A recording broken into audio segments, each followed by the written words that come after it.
Lucas capítulo 7.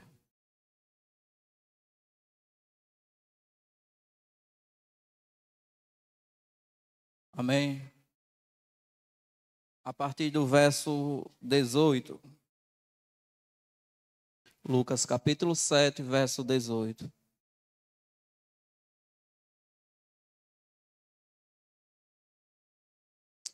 Glória a Deus. Podemos ler? Amém. E os discípulos de João anunciaram todas estas coisas.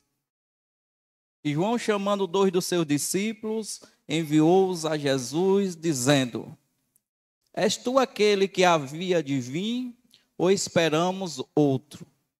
E quando aqueles homens chegaram junto dele, disseram: João Batista enviou-nos a perguntar: És tu aquele que havia de vir, ou esperamos outro? E na mesma hora curou muitos de enfermidades, e males, e espírito mau, e deu vista a muitos cegos.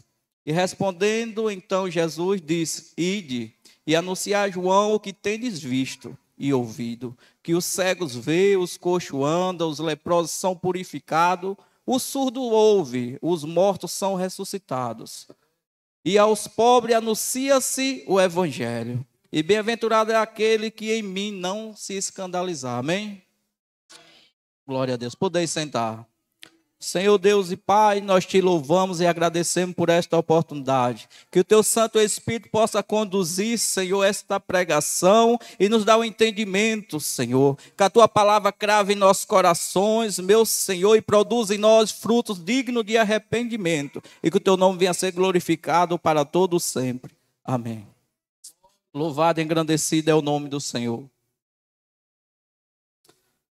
Amados, o texto começa no verso 18, onde os discípulos de João anunciaram estas coisas. Que coisas foram essas?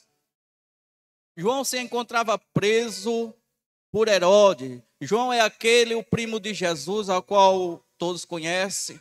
João é aquele a qual o profeta messiânico Isaías disse: ele é aquele que prepara as veredas. Ele é aquele, mas a qual veio antes de Cristo para fazer com que Cristo começasse seu ministério. Ele, por ser primo, mas ele participou diretamente do ministério de Jesus Cristo. E João se encontrava preso simplesmente por protestar e lutar pela verdade. João chegou ao rei e disse: é errado que você casou com a sua cunhada, ou seja, você casou com a esposa do seu irmão. Aleluia. E João se encontrava preso, seus discípulos preocupados com João já fazia muito tempo. Agora, observe que não foi João que pediu que os discípulos fossem lá. Os discípulos tomaram a iniciativa e disseram: olha, sabe o que aconteceu? Ele em Cafarnaum, ele chegando naquela cidade, um centurião tinha um servo, um homem da sua casa, a qual se encontrava enfermo. E ele manda homens procurar o Senhor Jesus, a saber que ele estava em Cafarnaum, e dizer: venha curar este servo a quem eu amo. E aqueles homens chegaram a Jesus e disseram: olha, tem um homem bom, ele é centurião, ele é uma pessoa que nos abençoa também. Ele está preocupado com alguém que ele ama, é um servo seu. E Jesus se compadeceu e foi até a casa do centurião. Diz o texto que antes de chegar na casa do centurião, o centurião pediu que outros servos fossem até Jesus e disse: olha, eu não sou digno que ele entre na minha casa, mas basta uma palavra e meu servo sarará. Oh, aleluia. E Jesus, ele se alegrou que aquele homem tinha uma fé extraordinária. E o primeiro milagre ao qual o discípulo de João relatou foi que em Cafarnaum ele curou o servo do centurião. Aleluia. E diz mais que ele saiu de Cafarnaum e foi até a cidade de Naim. E diz que ia Jesus e os seus discípulos, uma grande multidão. E chegando à entrada daquela cidade, também saía outra multidão. Agora trazendo um esquife, trazendo um jovem que morreu. Mas não foi um qualquer jovem. Esse jovem, ao morrer, ele deixou a sua mãe, que já era viúva. A mulher, além de não ter mais marido, também não tinha seu único filho. Jesus se compadeceu e os discípulos relataram a João que Jesus também fez com que aquele jovem ressuscitou. Aleluia, glória a Deus. Então agora os discípulos alegam a João dizendo, olha, ele continua fazendo sinais e maravilhas. Eu sei que o Senhor está preso, mas ele ainda continua exercendo o ministério. Aquele que você disse, ele é o Cordeiro de Deus, sim, ele tira o pecado do mundo. E ele tem feito maravilhas. Louvado, engrandecido é o nome do Senhor. E João Batista, ele se alegra, mas também João Batista, ele encontrava amados numa situação difícil. Ele também sentia a vontade de estar exercendo seu ministério, mas algo fez com que João ficasse preso. Quantas das vezes nós também não nos sentimos assim?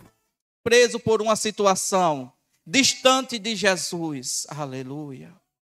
Mas a palavra do Senhor nessa noite, irmãos, ela não só vai nos alegrar, mas vai nos fortalecer, vai nos restaurar e vai nos dar vida. Aleluia, glória a Deus.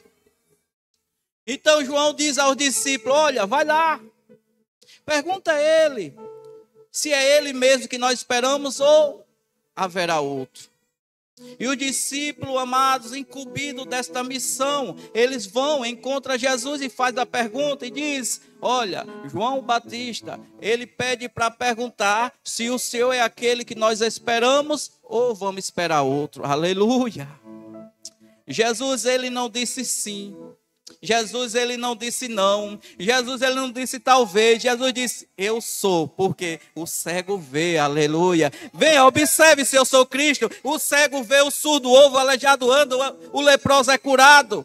Diga a João que eu sou Jesus, eu faço o milagre, aleluia. E Jesus ainda demais diz a ele que o evangelho está sendo pregado aos pobres, sim. Eu, assim como João, eu não dobro ao sistema. João bateu de frente, meu irmão, com o governo. Minha irmã, João bateu de frente com o governo, com o sistema religioso da época. Mas João fez a diferença. Jesus, diga a ele que eu também estou fazendo a diferença. Eu estou sendo o Messias. E os discípulos voltam para João. E os discípulos dizem, olha, verdadeiramente ele é o Cristo, porque o cego vê, o surdo ouve, o aleijado anda, o leproso é curado. E o evangelho está sendo pregado. Se alegre que ele é o Cristo. Aleluia. E mais uma vez, Cristo, irmãos, ele não usou palavra, ele usou atitude, porque quem ama, cuida. E ele cuidou do cego, ele cuidou do leproso, do aleijado. E eu te faço uma pergunta, irmãos. Será que você está esperando um sim de Jesus ou uma atitude? Será que não já é o bastante que ele tem feito na minha e na sua vida? Será que Cristo já tem feito mais do que nós precisamos?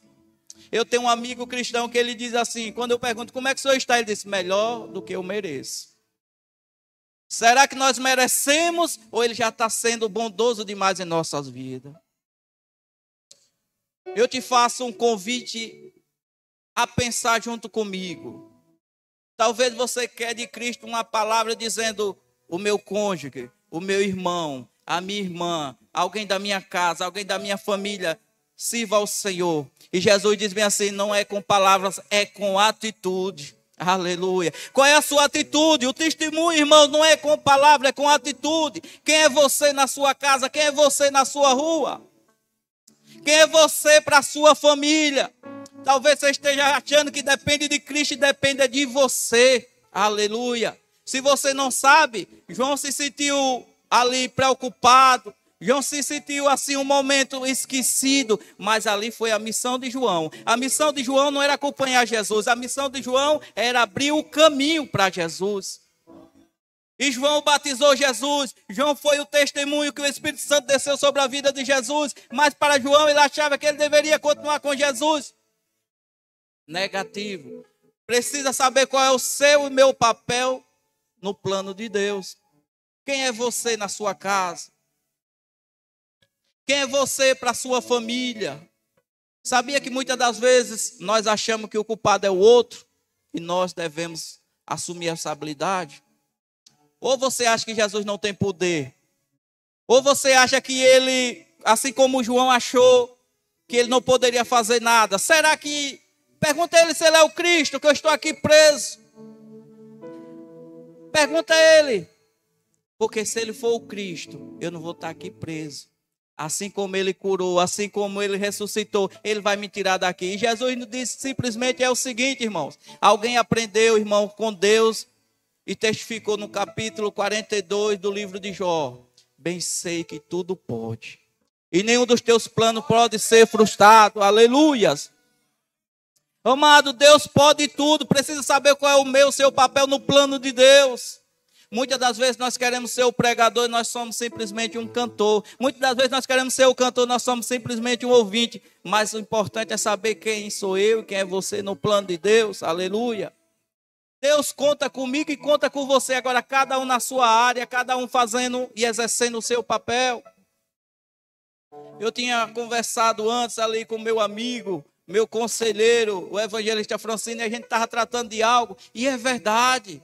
A palavra de Deus, irmão, ela não precisa ser bonita, ela tem que ser verdadeira e surtir efeito. Jesus não pregava bonito, se engana quem pregava.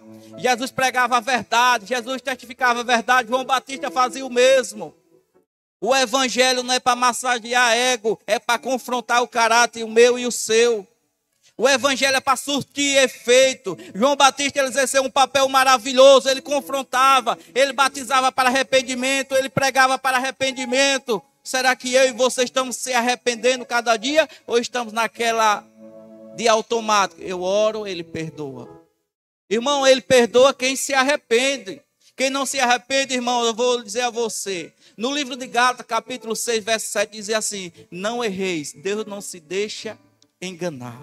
Tudo que o homem plantar, isso ele colherá. Eu quero dizer que você talvez esteja se enganando a Deus, ninguém engana, irmãos.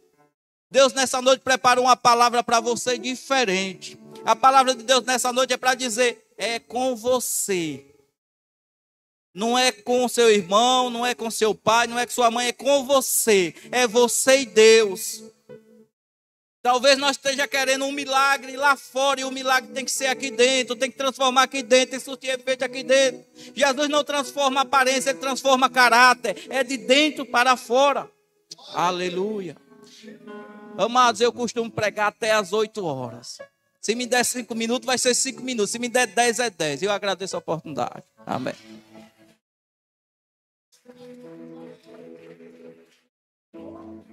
Se ele continuasse um pouco mais.